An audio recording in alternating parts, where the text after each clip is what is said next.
Airport సందర్భంగా ఉత్తరాంధ్ర ప్రజలందరికీ ముందుగా శుభాకాంక్షలు.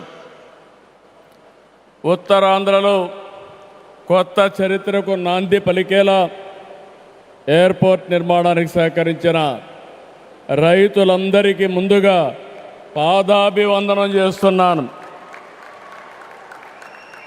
మీరు కేవలం భూములు మాత్రమే ఇవ్వలేదు, ఉత్తరాంధ్రకు బంగారు భవిష్యత్తు ఇచ్చారు.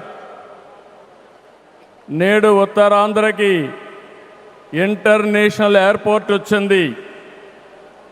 ఉత్తరాంధ్రకి అంతర్జాతీయ ఐటీ దిగ్గజం గూగుల్ వచ్చింది. ఉత్తరాంధ్రకి ప్రపంచ స్థాయి స్టీల్ కంపెనీ ఆర్సీఆర్ మిత్తల్ వచ్చింది. ఇంకా ఎన్నెన్నో. ఇవన్నీ ఎలా వచ్చాయి? ఒక్కసారి మీరు ఆలోచించుకోవాల్సిన అవసరం ఉంది. 2 ఏళ్ల క్రితం విధ్వంసమైన రాష్ట్రం.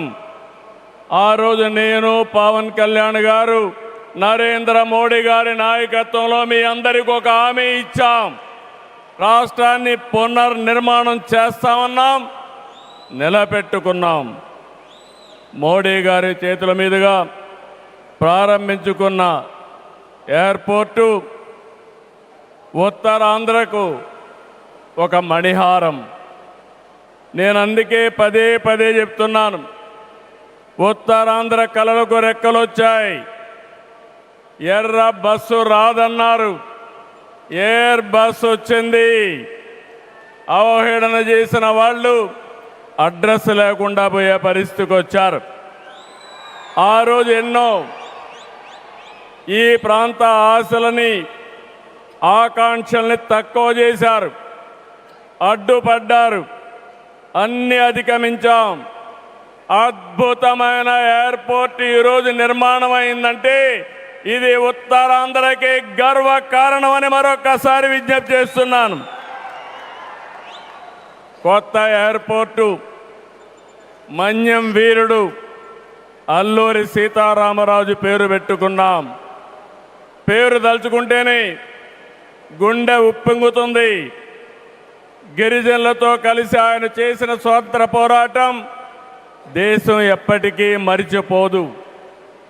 ఉత్తరాంధ్ర శక్తికి నిదర్శనం ఈ ఎయిర్పోర్టు. ఎందుకంటే ఈ ఎయిర్పోర్ట్ నిర్మించింది ఎవరో కాదు, ఉత్తరాంధ్ర వాసి జిఎంఆర్, ఈ ప్రాంత వాసి. ఇంకొక పక్క దీనికి తొలుగు అడుగు వేసిన అశోక్ గజపతి రాజు ఇక్కడి వారే. ఏవియేషన్ మంత్రిగా నిర్మాణం పూర్తి చేసే బాధ్యత తీసుకున్న రామ్మోహన్ నాయుడుది కూడా ఉత్తరాంధ్రనే. ఇది ఉత్తరాంధ్ర సత్తా అని మరొక్కసారి మీ అందరికీ విజ్ఞప్తి చేస్తున్నాను. ఈరోజు ఉత్తరాంధ్ర దశ దిశ మార్చి కీలక ప్రాజెక్టు ప్రారంభానికి వచ్చిన మోడీ గారికి మనస్ఫూర్తిగా ధన్యవాదాలు.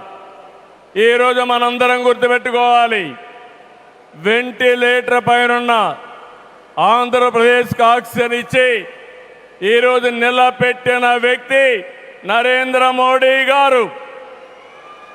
నేను మిమ్మల్ని అడుగుతున్నా, ఆంధ్రుల సెంటిమెంట్ విశాఖ ఉక్కు నిలబెట్టింది ఎవరని గట్టిగా మీరు చెప్పాల్సిన బాధ్యత మీ పైన ఉంది.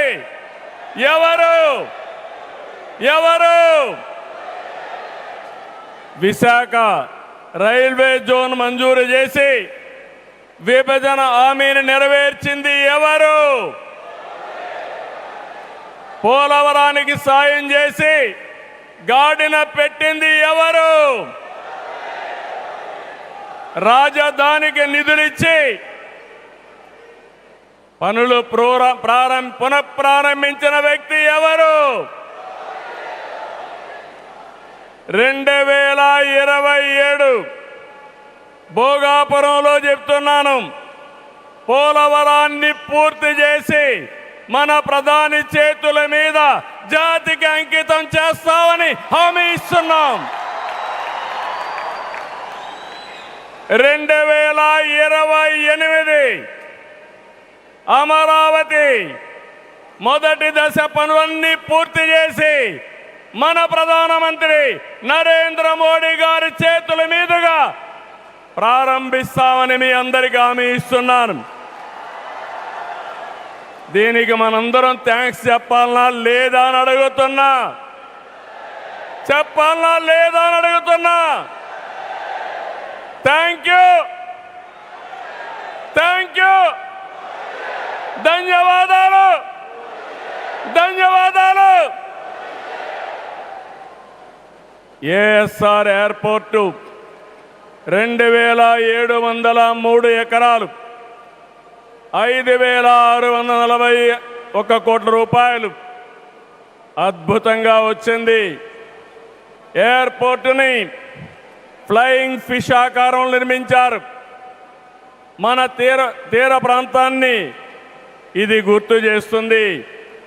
అటు సముద్రం, ఇటు పచ్చని కొండల మధ్య విమాన ప్రయాణమే కొత్త అనుభూతిని తీసుకొస్తుంది. నేను చాలా విమానాశ్రయాలు చూశాను, కానీ భోగాపురం ఒక ప్రత్యేకమైన ఎయిర్పోర్ట్ అని మరొకసారి మీకు విజ్ఞప్తి చేస్తున్నా. ఎయిర్పోర్ట్లో అడుగడుగున తెలుగు కళలు, సంస్కృతి కనిపిస్తున్నాయి. తెలుగు ముగ్గులు, ఏటి కొప్పాక బొమ్మలు, కూచిపూడి నృత్యం, తోలు బొమ్మలాట, బొబ్బలి వీణ, నాదస్వరం, లేపాక్ష నంది వంటివి ప్రతిబింబించేలాగా తీర్చిదిద్దారు. విశాఖ నుంచి భోగాపురాన్ని నిర్మించే బీచ్ కారిడారు ప్రకృతి అందాలతో మరింత ఆకర్షణ తెస్తుంది. గ్లోబల్ ఏరోస్పేస్ ఏవియేషన్ హబ్కి GMR Mansas aviation university, ASIP semiconductor ప్రాజెక్టుకు శంకుస్థాపన చేసుకున్నాం.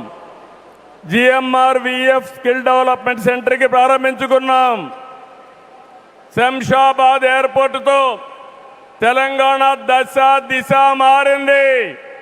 భోగాపురం ఎయిర్పోర్టుతో ఉత్తరాంధ్ర దశ దిశ మారుతుంది. 2015లో ఆనాడు ప్రధానమంత్రిగా ఉన్న నరేంద్ర మోడీ గారి నాయకత్వంలో ప్రకటన చేశాం. 19లో అనుమతులు తెచ్చి శంకుస్థాపన చేశాం. భోగాపురానికి నాడు కొబ్బరికాయ కొట్టింది మనమే, నేడు గుమ్మడికాయ కట్టింది మనమే. గుర్తుపెట్టుకోమని కోరుతున్నాను. ఈ 2 ఏళ్లలో ప్రధానమంత్రి గారి సహకారంతో ఉత్తరాంధ్రలో 189 ప్రాజెక్టులకు సంబంధించి 6,13,00,000 పెట్టుబడులు. ఇవి పూర్తయితే 5,57,000 మందికి ఉద్యోగాలు వస్తాయని మీ అందరికీ విజ్ఞప్తి చేస్తున్నా. ఉత్తరాంధ్రలో వచ్చే 3 ఏళ్లలో 2,784 కోట్లతో 8 ప్రధాన సాగునీటి ప్రాజెక్టులు పూర్తి చేస్తాం. ఇది కాకుండా 65 సంవత్సరాలుగా పెండింగ్ ఉన్న నేరేడు బ్యారేజీని కేంద్రం క్లియర్ చేశారు. దశాబ్దాల కలని నిజం చేస్తాం. ఈ నెల 14వ తేదీన గోదావరి నీటిని ఉత్తరాంధ్రకి, ముఖ్యంగా అనకాపల్లికి తీసుకొచ్చే బాధ్యత ఎన్డీఏ ప్రభుత్వం తీసుకుంటాం. గోదావరి పోల వంశధారిని అనుసంధానం చేసే బాధ్యత తీసుకుంటాం. ఉత్తరాంధ్రలో టూరిజం, ఫార్మా, నేషనల్ హైవేలు, పోర్ట్లు, ఎయిర్పోర్ట్లు, railway connectivity, rare earth minerals, ప్రసిద్ధ పుణ్యక్షేత్రాలు, అరకు, పాడేరు, సుందర ప్రాంతాలు లేనిదంటూ లేదు. వీటితో ఉత్తరాంధ్ర నుంచి వలసలు పోరు. వేరే ప్రాంతాల్లో శ్రీకాకుళం కాలనీలు ఉండవు.